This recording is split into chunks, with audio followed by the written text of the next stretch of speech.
I'm Michael Link, and welcome to the Depositum, where we explore the depths of Christian theology through AI. Please note the voices ahead are AI generated. We vet each episode but ask that you listen with both faith and reason. Let's dive in. Welcome back to our continuing series, 12 Men Who Changed the World. The purpose of this series is simple: to know the apostles intimately, and through their humanity, to know the divine person of Jesus Christ. So today, we are doing a deep dive into the calling of Matthew. Right, which is just a completely fascinating story. It really is. We've got our Dewey Rims Bible, some brilliant insights from the Haydock commentary, and we're looking at first century Judea. Our mission here is to figure out why this specific, deeply controversial calling just turned the religious world upside down. Yeah, and to really get why it was controversial, you have to understand the social stakes. Exactly. So for you listening, I want you to imagine the most despised person in your community, someone who literally sold out their own neighbors to a hostile occupying army just to line their own pockets. Because that is exactly who you're looking at. Yeah. If you lived in first century Judea, a publican tax collector was the ultimate pariah. Right. I mean, they were agents of the Roman Empire actively extorting their own people. Yeah. The hatred for them was just, well, it was visceral. Which from a strategic standpoint makes zero sense. I mean, if I'm launching a global religious movement, I'm hiring a skilled orator or a respected philosopher. Oh, definitely. A total PR nightmare otherwise. Right. Choosing a guy who is actively extorting his neighbors seems like public relations suicide. So, I mean, what is the strategy there? Well, the Haydock commentary gives us the answer. It says, it was the wisdom of God to choose the weak things of this world to confound the strong. Oh, wow. Yeah, by bypassing the religious elites and choosing a hated publican and simple fisherman, Christ proved this religion was heavenly.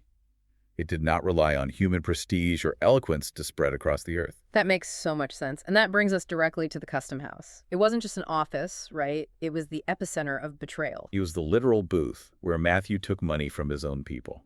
Exactly. And Jesus walks right up to it. Listen to the exact words from the Gospel of Matthew, chapter 9, verse 9.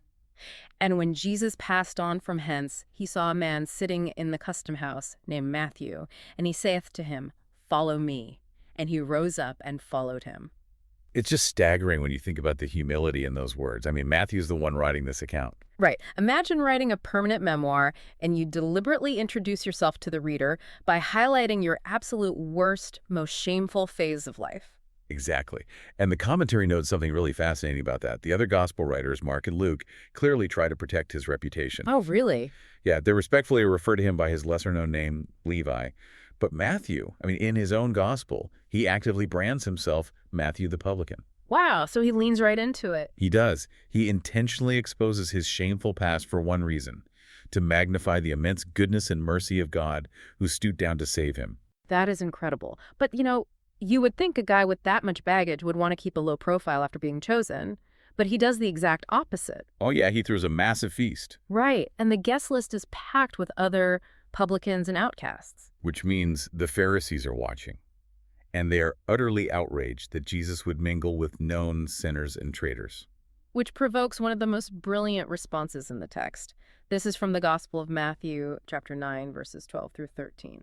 But Jesus, hearing it, said, They that are in health need not a physician, but they that are ill. Go then, and learn what this meaneth, I will have mercy and not sacrifice. For I am not come to call the just, but sinners. I love that.